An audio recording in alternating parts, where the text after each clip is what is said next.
Hello అండి. Welcome back my channel. ఈరోజైతే chicken dum biryani చేద్దాం అనుకుంటున్నాను. అది కూడా నార్మల్ రైస్ తోటి. దమ్ బిర్యానీ అనగానే మనకి బాస్మతి రైస్ గుర్తుకొస్తుంది కదా!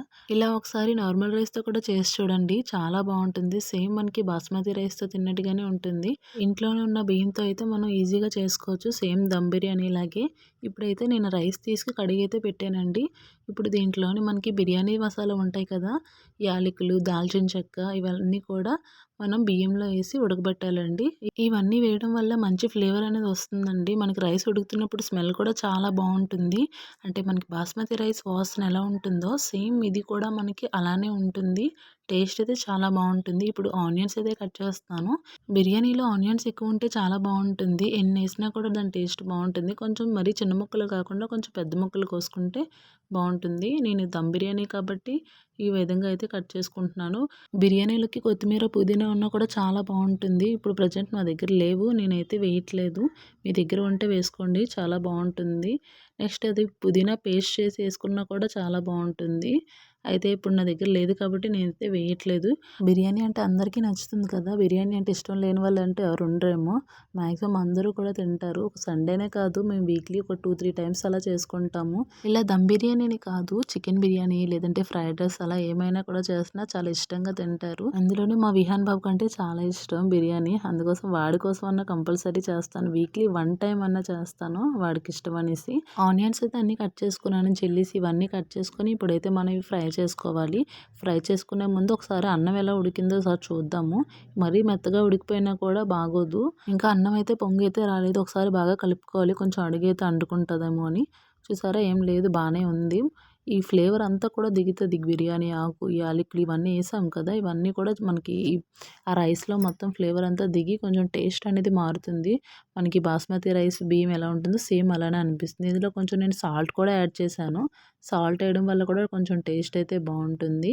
మీరు ఎప్పుడైనా చేయకపోతే ఈ ప్రాసెస్‌లో చేసి చూడండి. చాలా బావుంటుంది. సేమ్ మనకి రెస్టారెంట్‌లో తిన్నట్టుగానే ఉంటుంది. నాకైతే చాలా నచ్చుతుంది. ఈ అన్నం ఉడకడానికి ఇంకా మనకి 10 మినిట్స్ టైం పడుతుంది కాబట్టి అంతటిలోపు అయితే మసాలా అయితే రెడీ చేసుకోవచ్చు.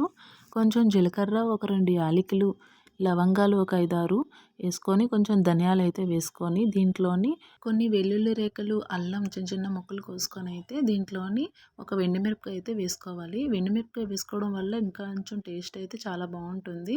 అయితే ఇది మెత్తగా అయితే ఇలా కొంచెం దంచుకోవాలి. ఇప్పుడు మిక్సీలో వేసాం అనుకోండి అంత టేస్ట్ అయితే రాదు.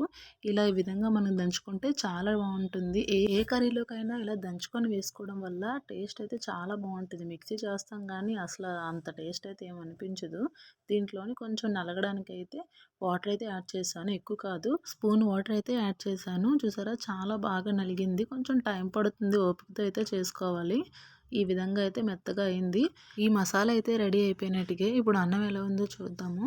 అన్నం అయితే ఆల్మోస్ట్ ఉడికిపోయినట్టుగే. అలానే ఎక్కువ ఉడకకూడదు. ఒక 70% ఉడికితే సరిపోతుంది. మనం ఇప్పుడు దమ్ బిర్యానీ చేస్తున్నాం కాబట్టి అన్నం ఒక 70% ఉడికితే సరిపోతుంది. అలానే ఎక్కువగాని ఉడికించామనుకోండి మనం ఇంకా నెక్స్ట్ చికెన్‌తో కూడా ఉడికిస్తాం కాబట్టి ఇంకా మెత్తగా అయిపోతుంది. అన్నం ఉడికినప్పుడు బిర్యానీ ఇంగ్రీడియంట్స్ ఏసాం కదా! ఇప్పుడు మంచి స్మెల్ అయితే వస్తుంది. అన్నం అయితే ఉడికిపోయింది. ఇప్పుడు కొంచెం వార్చేస్తున్నాను. ఆ బిర్యానీ ఇంగ్రీడియంట్స్ ఏయడం వల్ల ఏంటంటే మంచి స్మెల్ వస్తుంది. సేమ్ మనకి బాస్మతి రైస్ ఎలా ఉందో సేమ్ అలానే వాసన వస్తుంది. బాస్మతి రైస్ ఉడికిన తర్వాత కొంచెం మంచి స్మెల్ వస్తుంది కదా! అలానే వస్తుంది.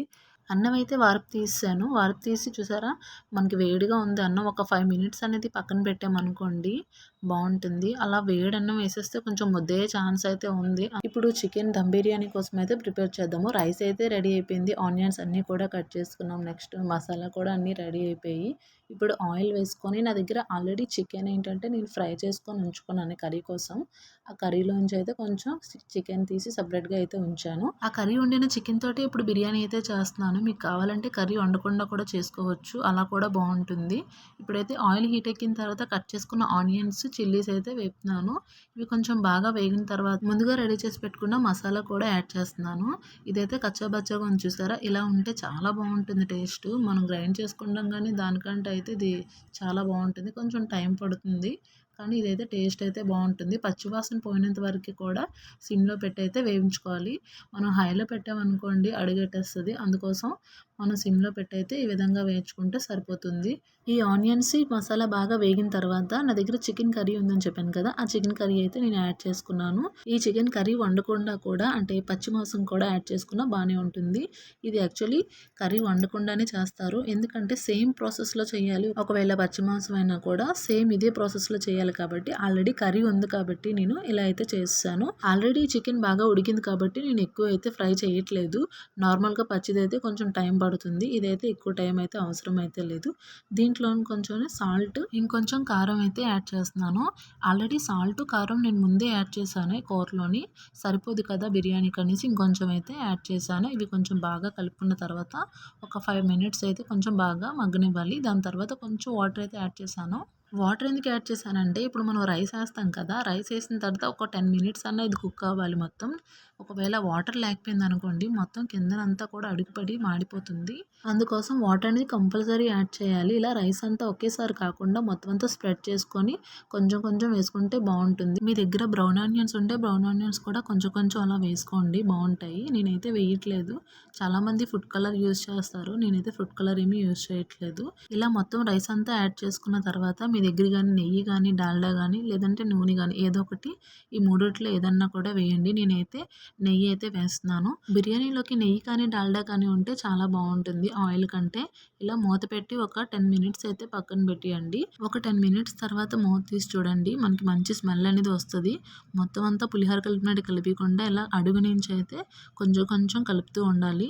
మొత్తం అంతా కలిపితే పులిహోర అయిపోద్ది కాబట్టి దాన్ని దమ్ బిర్యానీ అనరు.